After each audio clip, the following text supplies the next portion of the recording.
So many people don't pray at all. और बहुत से ऐसे लोग हैं जो बिल्कुल प्रार्थना नहीं करते हैं। Some people open the Bible, whatever comes there, they read it and just say, "Thank you, Jesus. I give my life in your hands." That's all. That's a prayer they have. कुछ लोग तो बस Bible खोलते हैं, जो भी निकलता है उसे पढ़ते हैं और उसके बाद में कहते हैं, धन्यवाद यीशु, मैं अपना जीवन आपके हाथ में देता हूँ, बस यही प्रार्थना करते हैं। No, my friends, prayer means pouring your heart before the Lord. नहीं मेरे दोस्तों, प्रार्थना का मतलब है अपना पूरा हृदय परमेश्वर के सामने उंडेल देना। If we have received any blessing from the Lord, we have to thank Him from the bottom of our heart. यदि हमने परमेश्वर से कोई आशीष पाई है तो हमें अपने दिल की गहराई से उसे धन्यवाद देना चाहिए। My precious children of God, I welcome all of you to this program and I greet each one of you in the mighty name of our Lord and Savior Jesus Christ. परमेश्वर की बहुमूल्य संतानों, इस programme में मैं आप सभी का स्वागत करती हूँ और हमारे उद्धारकर्ता प्रभु यीशु मसीह के नाम में आप सभी को इस समय अभिवादन करती हूँ। Today we are going to meditate about an important thing in our life. आज हम हमारे जीवन में बहुत ही महत्वपूर्ण बात पर यहाँ पर मनन करने वाले हैं। For that we have to read Matthew chapter 6 verse 33. और इसके लिए हमें यहाँ पर पढ़ना होगा मत्ती की किताब अध्याय 6 वचन 33। It's a beautiful verse, my precious children of God. परमेश्वर की बहुमूल्य संतानों, ये तो बहुत ही सुंदर ऐसा वचन है।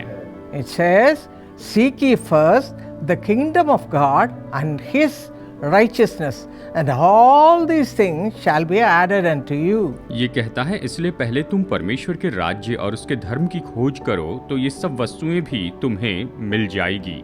इस तरह से यहाँ पर ये वचन हमें बताता है। In our lives, every one of us, even small children, had to seek God first in their lives. हम में से हर एक व्यक्ति, यहाँ तक कि छोटे बच्चों को भी अपने जीवन में सबसे पहले परमेश्वर को खोजना चाहिए। In the same way, there is another promise of God in Psalm 34 verse 10. It says, "Those who seek the Lord shall not lack any good thing." इसी तरह से एक और प्रतिज्ञा का वचन है जो है भजन संहिता अध्याय 34 वचन 10। ये कहता है, परंतु यहोवा के खोजियों को किसी भली वस्तु की घटी न होगी। My precious friends, how much time you spend in seeking the Lord in your own life? मेरे बहुमूल्य दोस्तों, आप अपने जीवन में परमेश्वर को खोजने के लिए कितना समय बिताते हैं? And what time you are seeking the Lord? और आप किस समय परमेश्वर को खोजते जाते हैं? So many people don't pray at all. और बहुत से ऐसे लोग हैं जो बिल्कुल प्रार्थना नहीं करते हैं। Some people open the Bible, whatever comes there, they read it and just say, "Thank you, Jesus. I give my life in your hands." That's all. That's a prayer they have. कुछ लोग तो बस Bible खोलते हैं, जो भी निकलता है उसे पढ़ते हैं और उसके बाद में कहते हैं, धन्यवाद यीशु, मैं अपना जीवन आपके हाथ में देता हूँ, बस यही प्रार्थना करते हैं। No, my friends, prayer means pouring your heart before the Lord. नहीं मेरे दोस्तों, प्रार्थना का मतलब है अपना पूरा हृदय परमेश्वर के सामने उंडेल देना।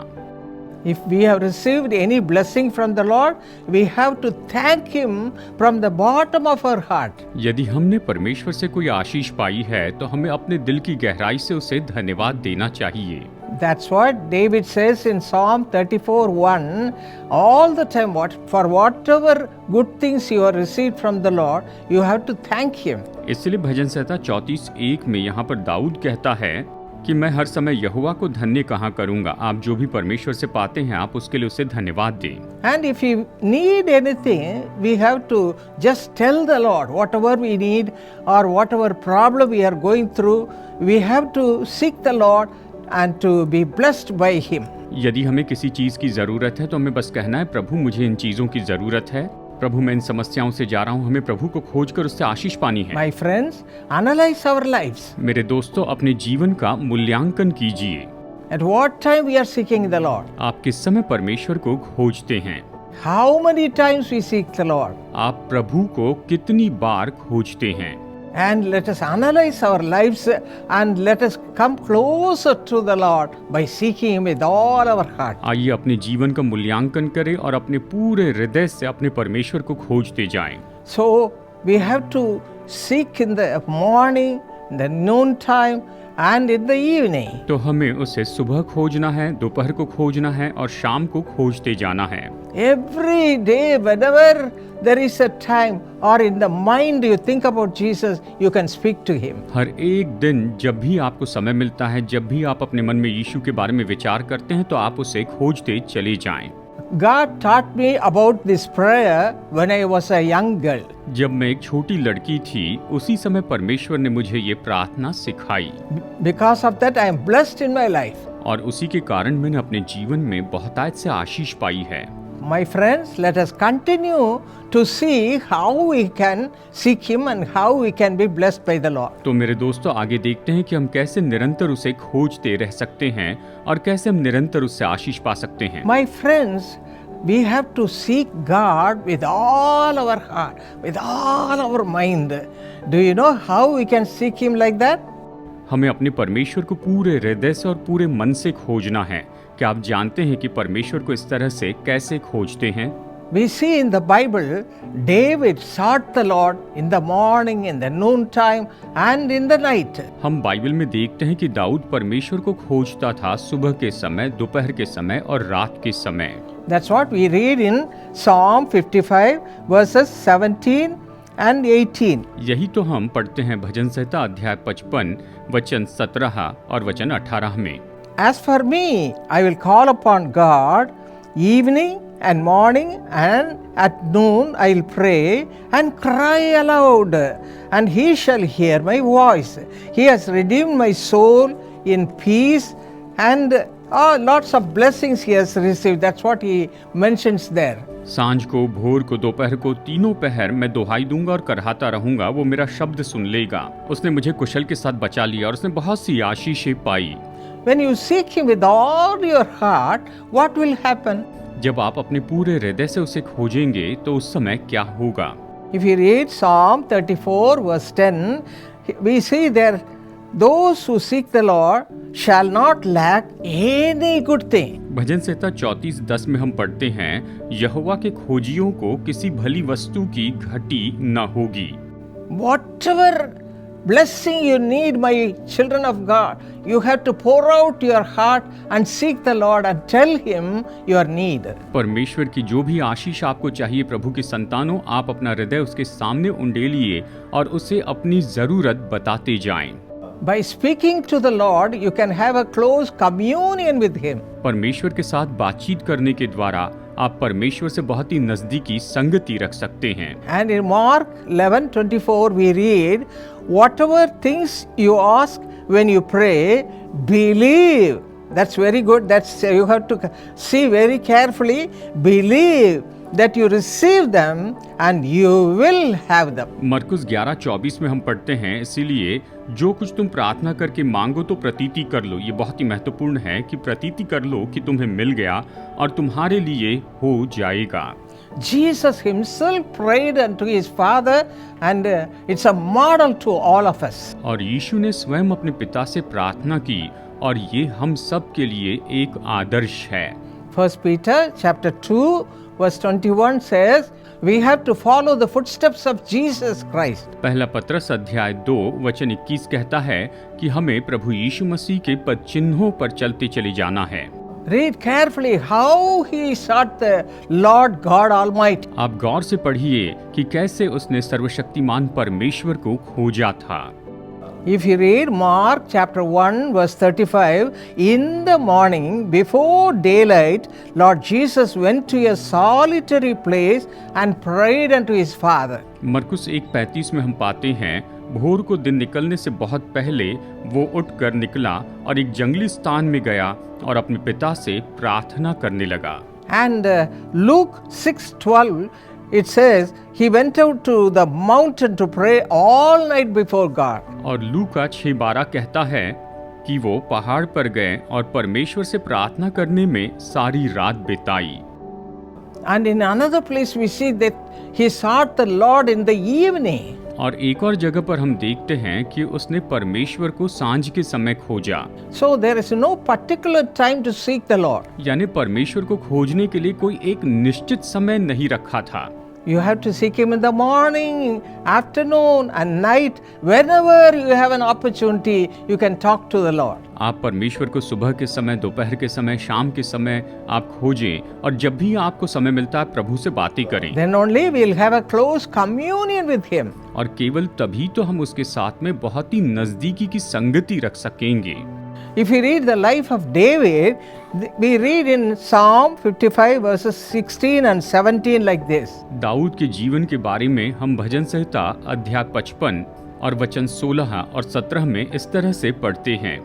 As for me, I will call upon God evening and morning and at noon. That's what we read in the Bible. सांझ को, भोर को, दोपहर को, तीनों पहर मैं दुहाई दूंगा और कराहता रहूंगा। बाइबल में हम ये पढ़ते हैं। I'll pray and cry aloud, and He shall hear my voice. मैं दुहाई दूंगा और कराहता रहूंगा और वो मेरा शब्द सुन लेगा। इस तरह से ये कहता है। So we also can have a close communion with the Lord by seeking Him early in the morning, noontime, and night time, whenever we have an opportunity to seek Him and to pray unto Him. और इसी तरह से हम भी परमेश्वर को खोज सकते हैं, सुबह के समय, दोपहर के समय, शाम के समय। जब भी हमें मौका मिलता है तो हम बस परमेश्वर से प्रार्थना करते चले जाएं, उसे खोजते जाएं। Whenever there is a problem, He is the one who can bring you out of all the problem. So you have to seek Him that time carefully. जब भी कोई समस्या हो तो केवल वही है जो आपको समस्या में से बाहर निकाल सकते हैं, इसलिए आपको उस समय बहुत ही सावधानी से उसे खोजना होगा। 2 Thessalonians chapter 3 verse 3 says, "The Lord is faithful, who will establish you and guard you from the evil one." दूसरा थिस्सलुनीकियों 3:3 कहता है, परंतु प्रभु सच्चा है, वो तुम्हें दृढ़ता से स्थिर करेगा और उस दुष्ट से सुरक्षित रखेगा। Daniel was a man of God. Daniel तो परमेश्वर का जन था। The king wanted to give him the first place in his kingdom. राजा अपने राज्य में उसे पहला स्थान देना चाहता था। But there were some enemies. They wanted to do something wrong to him. लेकिन ऐसे कुछ शत्रु थे जो उसके साथ कुछ बुराई करना चाहते थे। The king wanted to keep him in the first place. राजा उसे पहले स्थान पर रखना चाहता था। But they were Babylonians and they never wanted Daniel to come to the first place. लेकिन बेबीलोनियन लोग कभी नहीं चाहते थे कि दानियल ऐसे पहले स्थान पर आ जाए। They are waiting for a chance. वो तो बस मौके की राह देखते रहे। And there was a chance that Daniel was a prayerful man. और बस उन्हें एक ही मौका मिला और वो ये था कि दानियल तो प्रार्थना करने वाला व्यक्ति था। They were waiting for an opportunity, and when he was praying with all his heart towards the Lord, they caught him red-handed. उन्हें केवल तभी मौका मिला जब दानियल अपने पूरे हृदय से परमेश्वर से प्रार्थना कर रहा था और तभी उन्होंने उसे रंगे हाथ पकड़ लिया। How Daniel prayed? दानियल ने कैसे प्रार्थना की? If you read Daniel chapter 6 verse 10, it says he was a man of God and he sought the Lord 3 times a day. Daniel अध्याय 6 वचन 10 में आप पढ़े तो आप पाएंगे कि दानियल तो परमेश्वर का जन था और दिन में 3 बार वो प्रभु से प्रार्थना करता था। Even though he knew that the enemies are trying to catch him through something, when he gives importance more than the king. हालांकि उसे पता था कि शत्रु उसे किसी तरह से पकड़ना चाहते थे, लेकिन फिर भी राजा से बढ़कर उसने परमेश्वर को महत्व दिया। He loved the Lord God Almighty. वो सर्वशक्तिमान परमेश्वर से प्रेम करता था। Every day, 3 times a day, he was praying unto the Lord. हर दिन वो दिन में 3 बार प्रभु से प्रार्थना करता था। So even though the enemies were planning all those things, he knew everything, and with all that, he prayed sincerely as he was doing every time. हालांकि वो जानता था कि शत्रु ये सारी योजना कर रहे हैं, युक्ति बना रहे हैं, लेकिन इसके बावजूद वो हमेशा के जैसे परमेश्वर से ईमानदारी से प्रार्थना करते रहा। He knelt down and looked to the Lord. वो घुटनों पर आया और उसने प्रभु की ओर देखा And spoke to the Lord. और प्रभु से बातें की। As per his custom, he followed it carefully. अपनी रीति के अनुसार वो हमेशा ऐसे ही करता था। So the enemies thought this is the time to catch him, and they told the king that he is worshipping somebody more than the king. और शत्रु ने सोचा कि यही तो इसे पकड़ने का समय है, और उन्होंने जाकर राजा से कहा, ये तो राजा को छोड़ किसी और की उपासना करता है। As per the decree, the Daniel has to be put in the lion's den. और जैसे कि आज्ञा निकल चुकी थी, दानियल को वहां पर सिंहों की मांद में डाला जाना ही था। Daniel knew all those things. Daniel ये सब कुछ जानता था। See how he was so careful to pray even though he knew all those things. हालांकि वो इन सारी बातों को जानता था, फिर भी वो प्रार्थना करने के लिए कितना सचेत था। The Lord was with him. परमेश्वर उसके साथ थे। When they put him in the lion's den, according to the decree, the lions could not do anything. और जैसे कि आज्ञा के अनुसार उन्होंने उसे सिंहों की मांद में डाल दिया, तो उस समय सिंह उसका कुछ भी बिगाड़ नहीं पाए। Oh, the lions could not do anything harm to him. और सिंह उसकी कोई भी हानि नहीं कर पाए। Hallelujah. Hallelujah. Same thing the Lord will do to you, my friends. मेरे दोस्तों, यही बात परमेश्वर आपके साथ में भी करेंगे। When you are careful to follow the Lord and cry unto the Lord and cling on to the Lord in prayer, the Lord will be careful not to allow any harm to you. जब आप परमेश्वर के पीछे चलेंगे, उसे पुकारेंगे और प्रार्थना करते रहेंगे, तो परमेश्वर निश्चय ही आपके ऊपर किसी तरह की कोई भी हानि नहीं आने देंगे। In the same way, you also cling on to Him tightly. इसी तरह से आप भी परमेश्वर को कसकर पकड़े रहें। No enemy could do anything against you. कोई भी शत्रु आपके विरुद्ध में कुछ भी नहीं कर पाएगा। You will be covered by the presence of God all the time. आप हर समय परमेश्वर की उपस्थिति के द्वारा ढांके जाएंगे। Let us change our thinking. आइए अपनी सोच बदल दे। As many times as possible, cling on to God and pray unto the Lord, especially when you go through trials and temptation. और जितना ज्यादा हो सके उतना ज्यादा परमेश्वर को थामे रहें, उससे प्रार्थना करते रहें, और खास करके जब हम परीक्षा और मुश्किलों में से होकर जाते हैं उस समय। To get up early in the morning आप सुबह सुबह जल्दी उठ जाइए and pray unto the Lord. और प्रभु से प्रार्थना कीजिए। And at the noon time. और दोपहर के समय। And in the evening. और शाम के समय। And also in the night time. और साथ ही रात के समय भी। What a precious God we have. हमारे परमेश्वर कितने अनमोल हैं। You'll be under His protection all the time. आप हमेशा उसकी सुरक्षा में बने रहेंगे। Jesus calls job blessing plan. नौकरी, प्रमोशन या आदर के लिए काफी समय तक इंतजार करने के बाद अपने जीवन में हमेशा की आशीष पाने के लिए जो इस प्लान में अपने प्रार्थना निवेदन के साथ में जुड़ते हैं, डॉक्टर पॉल दिनाकरन और उनका पूरा परिवार आपके लिए नियमित रूप में प्रार्थना करता है। और प्रेयर टावर के प्रार्थना योद्धा आपके लिए विशेषकर प्रार्थना करते हैं।